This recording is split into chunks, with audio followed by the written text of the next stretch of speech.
So owner financing is actually really, really simple. Instead of you going and getting a loan from, say, a bank like Wells Fargo or Chase or anything like that, you're actually getting your loan from the seller. But oftentimes the seller themselves has a loan with one of those institutions.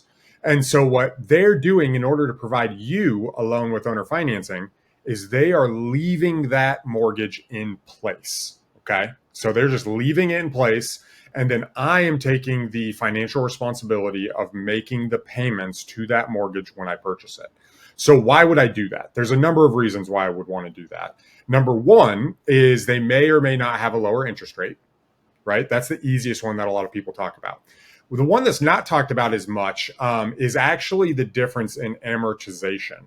And amortization is the way your payment on a house is calculated via your interest rate. So not most, in all amortization, interest is usually front loaded and you're paying very little principal. So on a house that let's say I buy a house or I buy a property worth 120,000, or it has $120,000 lien. Let's put it that way. And let's say it's worth 100,000, but they have been paying on that loan for say 8 years. Okay. So they have 8 years paid down. If you calculate that versus buying a house at 100,000 at a fully amortized, I don't know that exact math, but they're actually going to be, you might actually pay the other one off sooner and pay less money because of interest. So that might be one benefit. But the big kicker was really the difference in rent and cash flow. So if I'm taking over at that time, I'm looking for discounted deals. Really what I was looking for is just how can I make money in real estate? That's all I cared about. Like, how can I make money off this deal? So if the house is worth 100,000, but they have a loan for 120 back then, what I was looking for is, okay, well, what could the house rent for? It can rent for 1,700, but their principal, interest, taxes, and insurance payment was $1,350. Well, I immediately knew that there was $450 in cash flow between the two. Okay. So that was the benefit to me of being able to buy a deal and keep their low mortgage in place. They becomes my financing rather than me having to go get a loan. And now I own a property without having to get financing from a third party or bring any money down. I can just essentially take over the mortgage. Okay. Yeah. Maybe give them 5 or 6. My biggest question, I still ask this to today, is like, what are your immediate cash needs? Like, how much cash do you need right now? Sometimes it's $2,000. Sometimes it's $35,000. It just depends. Yeah. So how'd you get the big screen TV guy out? How did we get that out? I actually don't remember. I remember when I sold, we actually had a hard time selling that property. I don't remember getting him out, but I do remember when we were selling it, it was sitting there for a while, like 2 months. And I was showing people owner financing, showing people through. And I just read Robert Cialdini's book, Influence. And have you ever read that book? It's really, really good. No, I haven't. I've heard of it. Yeah, it's really, really good. He has another one called Prefluence that's probably a little bit better for sales, but classic. Anyway, I just read it. And when I was walking up, I was like testing this. And they walked in front of me. And I dropped $1 on the ground, like right in front of me. I just dropped $1. And I bent down. I was like, oh, check this out. And I picked up $1. I was like, there's $1 on the ground. And the guy's like, oh, that's cool. I was like, here, you guys have it. And he's like, what? I was like, it was on the ground. Like, we're all here, blah, blah. I don't need it. And I gave it to him. And he's like, no way. Why would you do that? And it was just $1. It was just $1. And we walk inside. We're going around. And while we're sitting in the kitchen, we ended up signing the paperwork for him to buy that deal. Yeah, we ended up signing it and selling it that time. So I like to say that was my first experience practicing something from Robert Cialdini's stuff. But I don't remember how I got that guy out. We might have done a cash for keys. We did a lot of that where we just offered cash for keys when we came in. We've had to do evictions. I had to do an eviction in Irving, Texas, where we actually showed up with 5 guys showed up when the constable pulled up. We've had to do some crazy stuff. So anyway.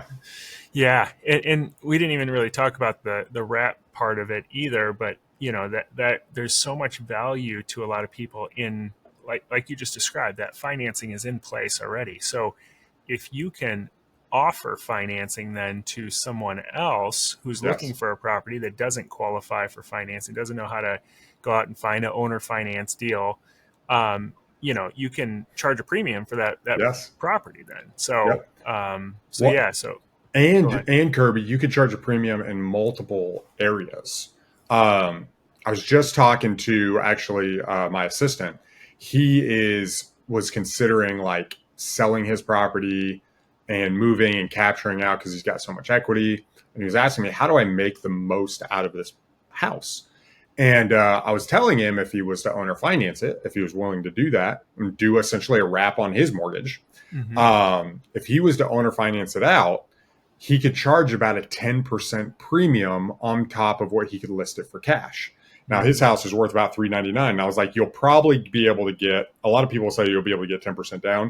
I was like, you'll probably be able to get like $25,000 down at that price point. Much more than that's pretty tough, no matter the price point. But I was like, you'll probably get about $25,000 down. And because of where interest rates are at, instead of just giving an 8%, like you will be able to charge like an 11% interest rate. Hmm. So you get a premium not only on the sale price, but then you get a premium on the interest rate as well, which then increases your principal and your interest payment.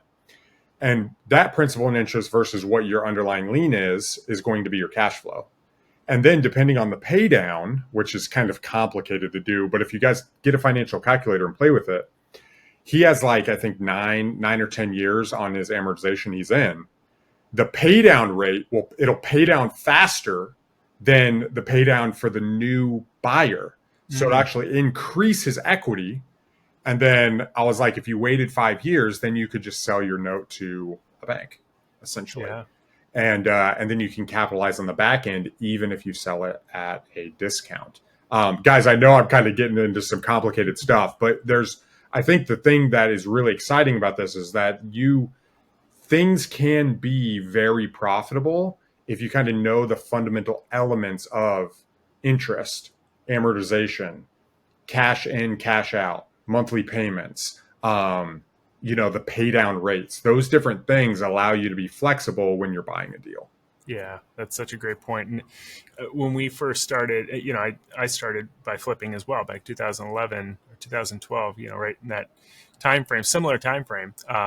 We started a flipping company, and I remember, we were doing off market marketing, and I remember in the beginning, I mean, looking back, we threw away so many incredible leads because we had one way of looking at things. And Yeah. like you just said, like there's 1,000 different ways to make money on a deal, Yes. and you just got to figure out what's important to the seller and then structure things in a way that makes sense for both of you. Correct. And so but we went into it with the mindset of we want to buy this cheap, and we were going to put rehab into it, and then we're going Yep. to sell it more expensive, and that was the only option. And man, like we left a ton of money on the table, and Well, and what I think is, I think there's a double edged sword to that. I think one, you leave money on the table, but you actually avoid, and I think this kind of gets into some of the pitfalls. So, um, because I've had a pretty big crash and burn, okay, that I had to recover from, just to be completely frank. And part of that crash and burn was, so once I went full time over the next 18 months, we bought about 127, not about, we bought 127 subject to houses. Okay. wow. Basically all the way to 2016. And then I sold out of that portfolio. Well, because our management of the portfolio was horrible and our financial management was horrible, pretty much non-existent. Um, we got not into a lot of trouble, but it started eating us alive. And so what happened was, and I'm actually going to circle here in a minute. What happened was is we got so caught up in trying to manage and buy deals that we couldn't figure out where all our money was going Mm-hmm. because we had payments in and out with Yeah. this. And then it was, I believe it was 2016, there was a huge increase in taxes on properties across the board. Now, what happened for us, Kirby, was we had this huge increase. So we started getting all these letters of, hey, your escrow payment is going up on Oh, your underlying property liens, taxes. Yeah. property taxes. Yeah. Yes. Well, when you're doing a subject to owner financing, you have to pass that through. Well, I'm dealing with like regular people, right? Like that don't, and I've never been a mortgage company ever. So now I get this thing, all our payments gone up. We haven't passed it through the end. And all of a sudden we went from making like $40,000, $50,000 a month to like negative $20,000 a month Oh, because we absorbed it because we didn't know how to pass it through. yeah. So it took us 3 months to figure out how to pass it through. But then once we actually passed it through, like everybody hated us. Like we were the bearer of bad news. Oh, yeah. And there was this huge swing. And so what I like to say is I actually got really burned and I went cash only for a long time. So when I sold out, that was a big reason why I sold out is I was like, yo, like I was afraid it was going to bankrupt me. Like I was so scared. And so I went out and I was like, listen, I'm only going to do subject to. I'm only going to buy owner financing to acquire. I'm not wrapping anymore. And so I started acquiring, but then I was just doing for cash, right? I was just flipping, doing for cash, wholesaling, and I kind of got addicted to the cash for a little bit. But to go back to your point about like focus on one thing, I think it's really important to understand, like to have the knowledge in your mind. Because when situations come up, like I think one of the things I see is people will like learn or they'll go to these courses, which I'm a huge component of. I've bought like everybody's course just to find nuggets I don't find. But it's even why I read so much is I'm just trying to put things in my head. What I'm not trying to always do is like systemize everybody's process though.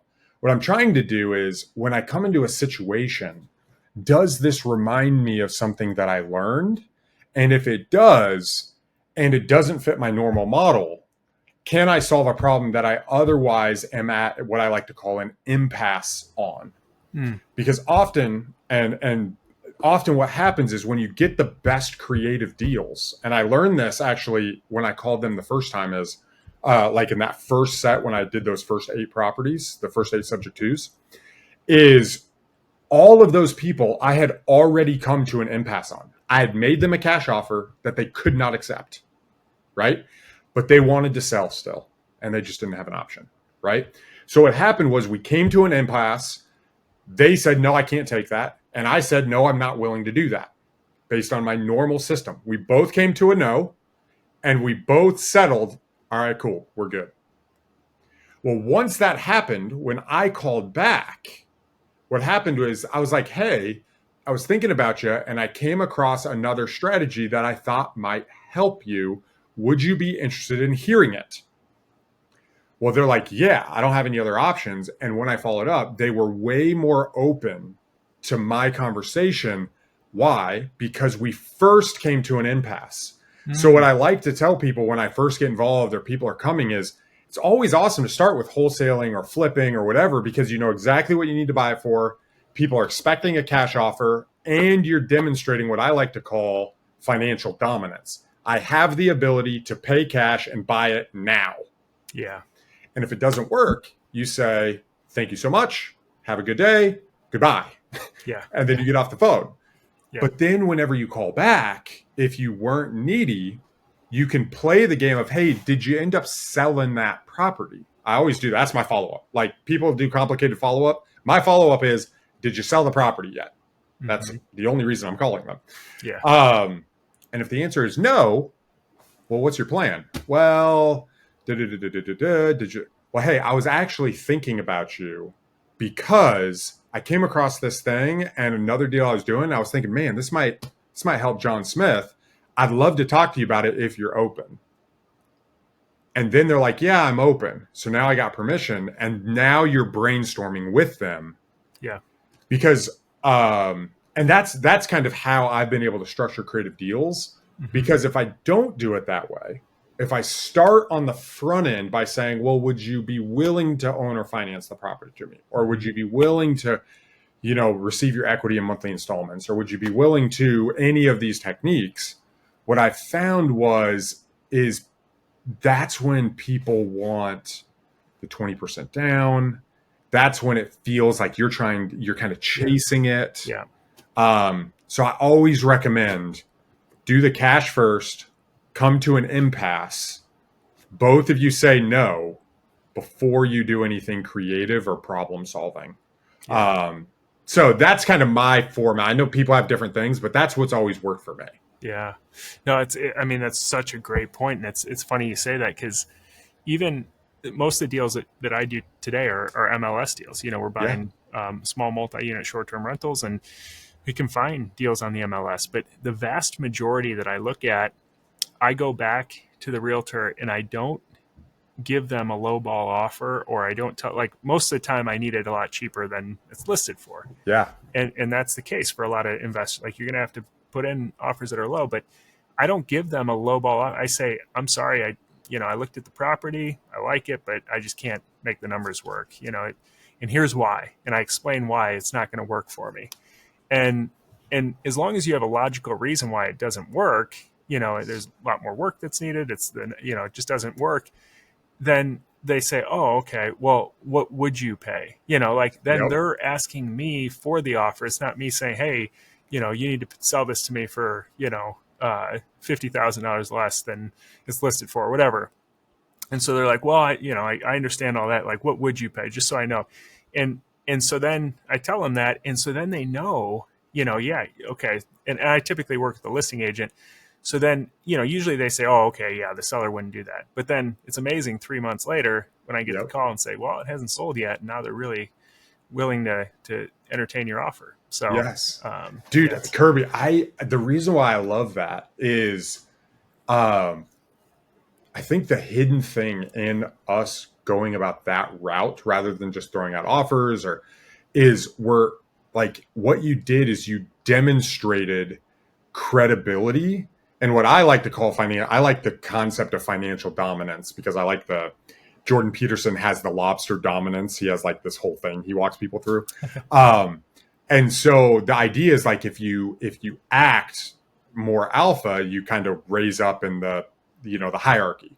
mm, Well, what you're doing is you're saying, hey, I'm not going to make you an offer. I'm willing to buy it and I can buy it today, but I can't buy yours for these reasons. yeah, And you're demonstrating your like willingness to walk away. And now in people's minds, okay, Kirby can actually do this deal if it fits his criteria rather than just, oh, they're another lowball offer. It's like, no, like yeah, they've got a legit system. So if they can't, the phrase that comes up, which I would imagine comes up when the listing agent calls you, is like, hey, I was speaking to the seller and, I just remembered our conversation and I recommended that we would revisit you and see if there's an opportunity for us to work together. And yeah, that, dude, that's what's, in my opinion, I think that's like some gold right there. yeah, Like that whole system is so gold. yeah.